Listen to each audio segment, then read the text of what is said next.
We live in very challenging times. There is a virus, the coronavirus. It has impacted on the lives of literally, in different ways, of hundreds of millions of people. We are vulnerable. Our respective countries and communities, and as individuals, we are taking major steps. I've been reflecting on this, as I know many of you have as well. I believe we need some practices which will give us support each day and in the days, weeks, months and possibly longer ahead. And the practices of mindfulness can genuinely be a real support in a contribution to reducing the stress and anxiety, to centering and grounding ourselves. So I'm putting together online a series of short meditations and reflections. These last for about 5 to maximum 15 minutes, which I trust and believe will be of real support for you. And some of the points that have been mentioned to me in my conversations in the last week or two, of some of the areas which are quite stressful for people. And I've been taking some notes, and I'd just like to point to you some of these areas there which are having such an impact. One, of course, a real concern and fear of actually catching the virus, either oneself or one's children, or parents, or grandparents, or friends, close ones, as well as others. The second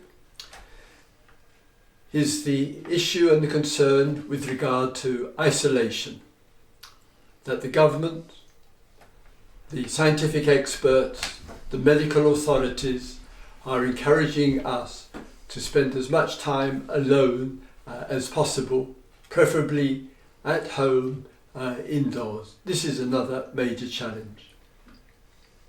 A third is with regard to anxiety and fear with regard to the future. What will be? What's going to happen? What is going to happen to us?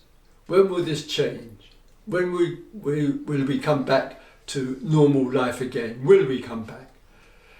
And also with regard to one's own health, happiness, peace of mind and well-being. There's much anxieties about tomorrow, the week after, the months, if not years ahead. Another important one, of course, for those of you who have elderly parents, perhaps in their 60s, 70s, 80s and beyond. There is, as has been said frequently enough, much vulnerability there.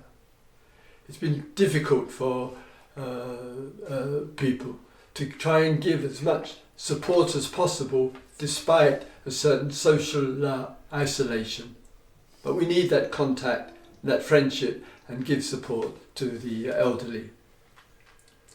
Another, of course, is just with regard to work, the loss of income, the massive reduction in income, the struggle to pay the bills, to make ends meet, and all of those extra pressures.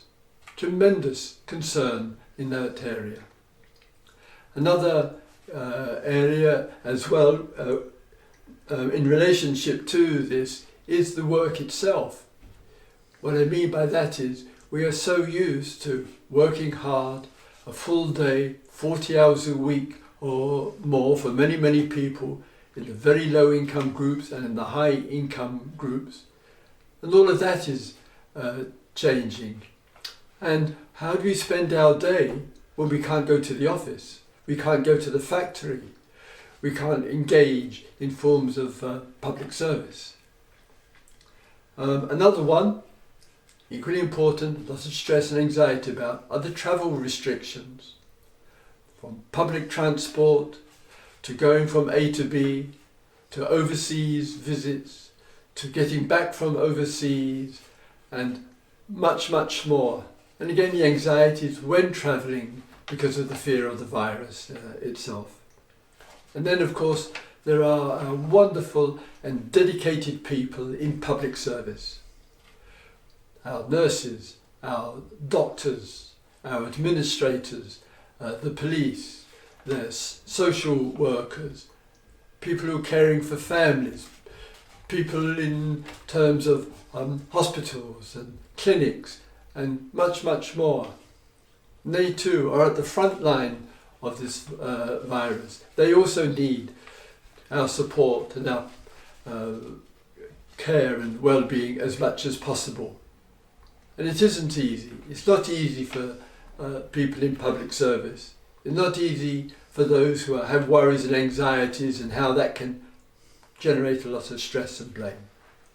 So in these short reflections and meditations, I'm going to address and give a few comments on each one of those areas which I have just mentioned to you, and some practices for each day. And these will be a combination of the application of mindfulness with short address of these specific areas. I hope they will be of benefit for you. Do stay well. Do remember to stay as calm and clear as possible. And may we all make this difficult journey together and come through to the other side. Thank you.